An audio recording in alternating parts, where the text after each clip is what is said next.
What is up, Gearheads? Welcome back to another episode of Hammerhead Gearhead. Noel here, and in this video, we are doing a deep dive into this LG 34-inch ultra-wide curved monitor. So if you haven't seen my quick unboxing and assembly video, click the link right here. And as a person doing it, I assure you it was insanely satisfying, and turning on that power button for the very first time was such a pleasure. Now, if you have noticed something different about image quality or my setup, then 10 points to you. I am now using a Canon EOS R6 to film this video. So the bad boys at Canon lent me the R6 and the trifecta lens, so that is the 24-70, and they also lent me the 7200. This is cute, it's very compact, and the 15-35 lens. So watch out for that review in this channel, so like, subscribe, and crush that notification bell. So back to this monitor, let's dive right in.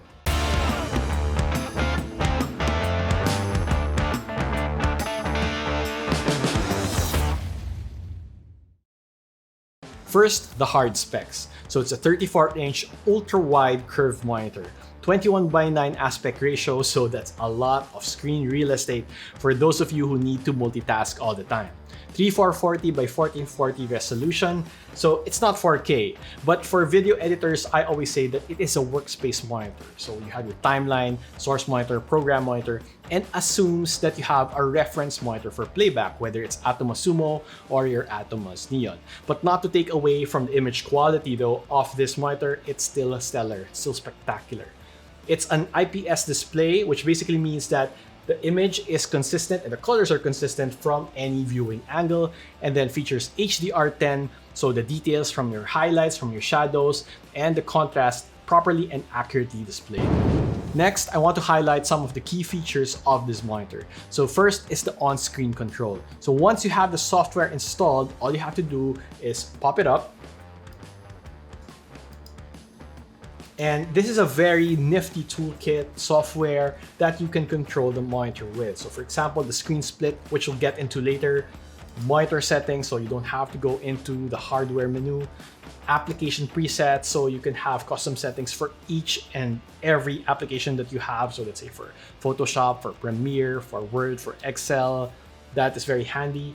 And game mode settings if you're using this for gaming, response time adjustment, and black stabilizer. So what I love about this is that it reminds me of the LG ThinQ app, which I have on my phone, and that allows me to control my air conditioning units, my LG TVs, even from when I'm not at home, so I can turn on the ACU and keep the room cool even before I get home. So I love that about LG because they have incredible support software or control software that comes with their products. With the on-screen control is screen splitting. So this is a great feature that allows you to compartmentalize your process and subdivide your ultra-wide monitor. So again, with the software installed, all you have to do is click on the drop down here on OS X, and you have preset layouts. So for example, you can have, like right now, one whole screen for one application, or you can split it horizontally into two. You'll have Lightroom on one and the Photoshop on the right, or you could do four-way, so 4 applications, and finally you can go up to 8 even if you so wanted to. It's just that I only have 4 applications open right now, so it's not representing the different layouts properly. But again, if you just want one, then you can also select that. So this is great because you don't have to waste all that real estate on one application, and simulates having 2 monitors and having 1 application for each. Another ingenious feature is PBP, or picture-by-picture dual controller. So this allows you to have 2 input sources displayed at the same time on your monitor. So right now I have my MacBook Pro connected by a DisplayPort, and I have just off frame my Windows PC connected by HDMI. So first, for it to work, you have to have one source by HDMI and another by DisplayPort. So all you have to do is go into the menu, go into PBP, just make sure the inputs are properly configured, and PBP and split. Takes a while to set up, but there it is.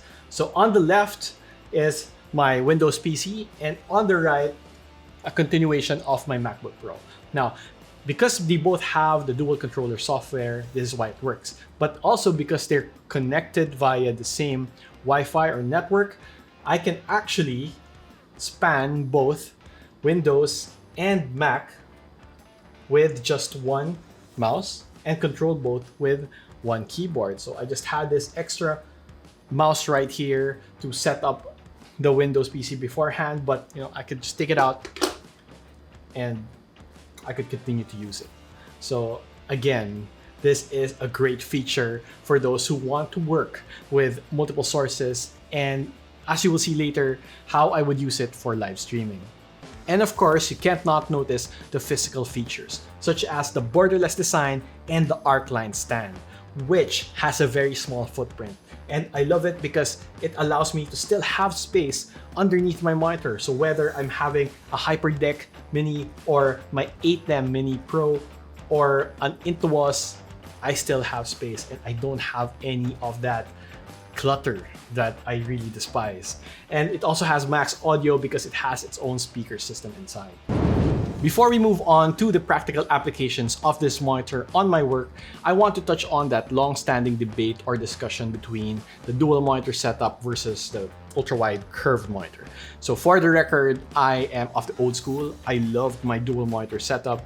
It's really cool for me and I grew up with it, so I'm so used to it. But when I thought about it, I realized that I do tend to turn them slightly inwards towards me for the optimal viewing angle for two reasons. One, that's just it. It's just better to look at. I can see everything better. And second, they're not IPS displays, so the colors aren't consistent. So I have to get that angle just right. So basically, because I turned them inwards, I am simulating a curved monitor. So when I got this, I was immediately a convert, just like that. But I did have some questions on Instagram regarding distortion. Are my images distorted when I work on them on this monitor? Well, three things. First, I don't notice it. So if ever there are, it's microscopic or negligible. Second, I do tend to perfectly align this monitor, whether it's by height or by the way it's twisted or turned towards me. So if you get that down right, you tend to, I guess, forget that there is a curvature at all. And third, I'm a wildlife photographer, nature photographer, so no straight lines in nature. But I do want to hear from architectural photographers. Have you worked on your photos on a curved monitor? What do you think? Does it disrupt the way you perceive your images, or you don't like working with them entirely, or they're just perfect as it is? So if you are one of these, please let me know in the comments. I would love to hear what you think. Okay, so let's get into the meat of this video, which is the actual review of this monitor. So first, how does this monitor perform when it comes to photography work, or photo processing to be exact? I'm glad you asked. So first off, this is an IPS display. So you have here a photo of a hawksbill turtle. There you go. Oops, sorry about that. And you can see the vibrant colors, red, and then the blue and green, right? So let's put that turtle in the center. So this is how IPS works. So if I twist or turn the monitor away from you or towards you, my range here is a bit limited, but you can see that the colors remain the same and are consistent. You may see some differences in terms of exposure or brightness, but that is due to this huge light that's on me right now and reflecting on this monitor. But that is how IPS works. So I could be working from this angle or the opposite angle and the colors will remain the same. Next, this monitor is sRGB 99%, right? So normally you want a minimum of 96%. What this means is that color accuracy is down pat. So it represents the color range or the image as accurately as possible. So this is how you would see it, and it ensures that how this image will be seen across all other sRGB devices will be almost the same. So that is how you're viewing it right now. And then last is HDR10. So tonal range is very important for underwater photographers. Why? Because sometimes we find ourselves shooting upwards like so. So you would see this big sun ball, very, very bright, but you would still want some details on the surface. And if you look down here, in the shadows, you still have some detail. So it's one thing to have a camera that is able to capture that. So I'm using a Nikon Z7, but it's another matter entirely for you to have a monitor that represents it or shows it to you accurately. So if you don't have that latter part, then the battle is almost lost, honestly. So this monitor itself is professional grade. This is what we ask for, and this is what we need for what we do. On top of that, if I wanted to, let's say, work on Photoshop as well, so I normally do my edits on Lightroom, but I also do the sharpening in Photoshop. So we go to screen split,